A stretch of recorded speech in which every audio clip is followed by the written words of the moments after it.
খাকি পোশাক পরে একাধারে নিজের দায়িত্ব সামলান তিনি, আবার অপরদিকে বাঁচিয়ে রেখেছেন নিজের শিল্পী সত্তাকে। পুলিশি মনে শিল্পের ছোঁয়া অবাক করেছে সকলকে। বলরামপুর ব্লকের দেউলি গ্রামের বাসিন্দা কৃত্তিবাস কুমার। তিনি পেশায় একজন এনভিএফ পুলিশ কর্মী, কিন্তু তার পরিচয় এখানেই থেমে নেই। ডিউটির কড়া দায়িত্ব সামলে ছুটির পরে তিনি নিপুণ হাতে গড়ে তুলেছেন একের পর এক মনোমুগ্ধকর মূর্তি। কখনো মানব মূর্তি, কখনো দেবদেবীর প্রতিমা। তার হাতের ছোঁয়ায় মাটির ঢেলা যেন প্রাণ পায়। হাজারো কর্মব্যস্ততার পাশাপাশি নিজের শিল্পী সত্তাকে বাঁচিয়ে রেখেছেন তিনি। তার তৈরি মূর্তি রীতিমতো সাড়া ফেলে দিয়েছে ভিন জেলাতেও। এ বিষয়ে কৃত্তিবাস কুমার বলেন, প্রায় 20 বছর ধরে তিনি এই শিল্প চর্চা চালিয়ে যাচ্ছেন। ছোটবেলা থেকেই তার মাটির জিনিস বানানোর প্রতি আগ্রহ ছিল। পরবর্তীতে তিনি হাতের কাজ শিখে এই কাজ করে চলেছেন। সিমেন্টের মূর্তি ও ফাইবারের মূর্তি বানান তিনি।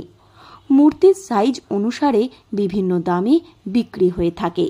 ডিউটির কড়া দায়িত্ব সামলানোর পাশাপাশি তিনি মূর্তি তৈরিতেও সমানভাবে একনিষ্ঠতা বজায় রেখেছেন।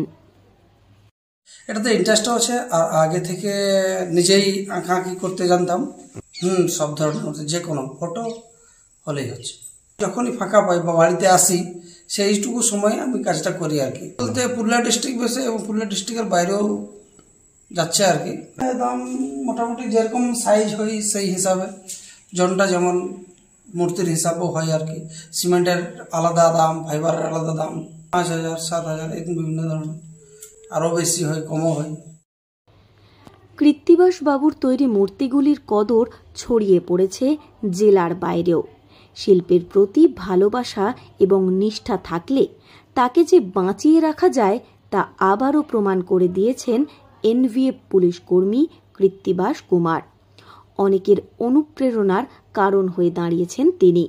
কর্মজগতের বিভিন্ন দায়িত্ব সামলানোর পাশাপাশি শিল্পী হিসাবেও নিজের পরিচিতি তৈরি করে সর্বত্র সুনাম কুড়িয়েছেন তিনি।